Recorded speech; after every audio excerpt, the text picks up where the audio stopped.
So, excellent. Good afternoon. This is Hull University Business School. Entrepreneur Special on individuals who have bucked the trend, and then, like all the rest of us who are rushing for those graduate jobs, they've decided to take their destinies in their own hand and start their own businesses. I have with me here one of these very, very special people, and I'll allow her to introduce herself. Hi, my name is Samantha. I'm a hairstylist. Excellent. So Samantha, can you tell us a bit about yourself, your background, what did you study? Okay. I studied accounting and finance in Hull Uni. I'm doing international business as a master's in Hull Uni. Do you want me to talk about the hair? Yeah, sure.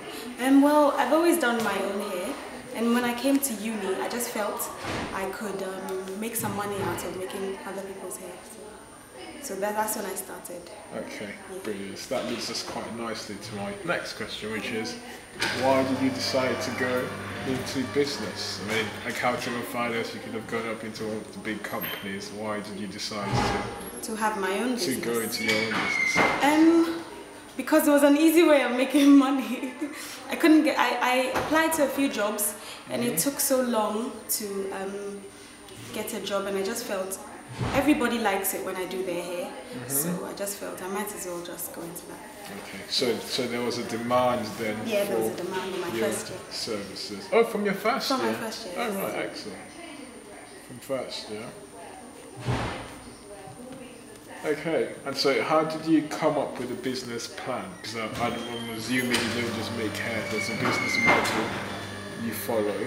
Well, what I did was, over my first year summer, I went to work in a salon, and then I got to know what exactly I needed to know. There's some things that when I was in my first year, all I did was, all I did was weaves, which is just putting tracks in your hair, which I hope everybody understands that. Well, I don't actually. What do you mean? I mean, because we're all chaps here, unfortunately. Oh, sorry. Well, a weave is when you just have like extensions, just to make your hair look like it's longer or fuller. Hair extensions. So yeah, so that's what I used to do for people. That's what everybody used to do in uni, to make it look like you have a lot of hair. Right. So then when I went to work in the salon, I learned more things that I could add to my business. And then I learned pricing, I learned cutting, I learned different other things. Okay, and also you learned pricing and the skills required to take your business forward. Does it have a name, your business? Well, not for now. Yeah? I just call it Sammy's. Sammy's, right, Sammy's. Very original from Samantha, I must say.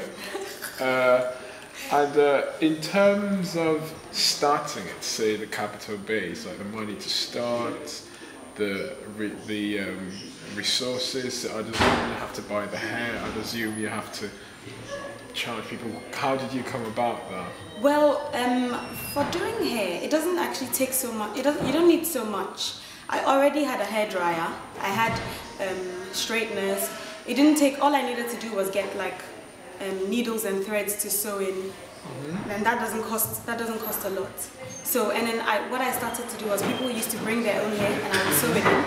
But I want to expand. I'm trying to expand. So I'm trying to build up a portfolio. So I want to like arrange a portfolio for a photographer too. Yeah, so I can expand because I think I'm going to move. Okay. So when I move.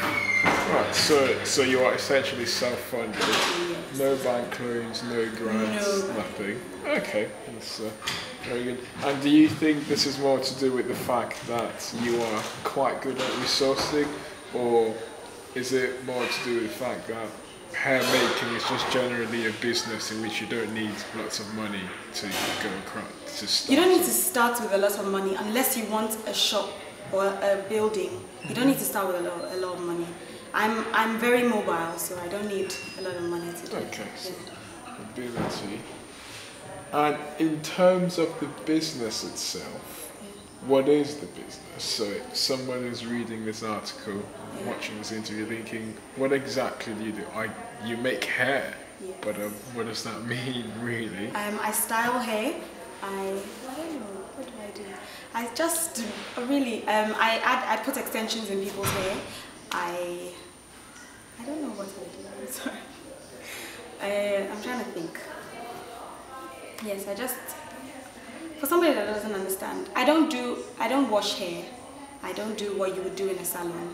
Things like that you do at home. But I would come and I would style your hair for you. So do you mean braids then? Yeah, braiding, Okay. weaving, relaxing. If you understand what relaxing is, putting perms in your hair. Okay. Things like that. Yeah. This is obviously from a bloke's point of view, my ignorance shining through. I'm trying to understand how doing that would be viable as a business idea when potentially somebody could do that for themselves. So how much demands do you have for you to say it's something worth investing your time and efforts into? It is worth investing your time because I don't think everybody can do their own hair. Right. I think you can wash your hair, you can't do a proper hairstyle. I don't think it's easy. I think you need to learn that. Mm-hmm. So for the fact that I've learned it, a lot of people come to me for that. I don't think a lot of people don't have the time. A lot of people can't be bothered. And they'd rather have a professional do it. Okay. Yeah, so it lasts longer and so it looks nicer. Okay, so the key issue is people lack the time and skill to be able to do it for themselves properly. That's what it comes to. Yeah. In terms of take up, so how many people do you?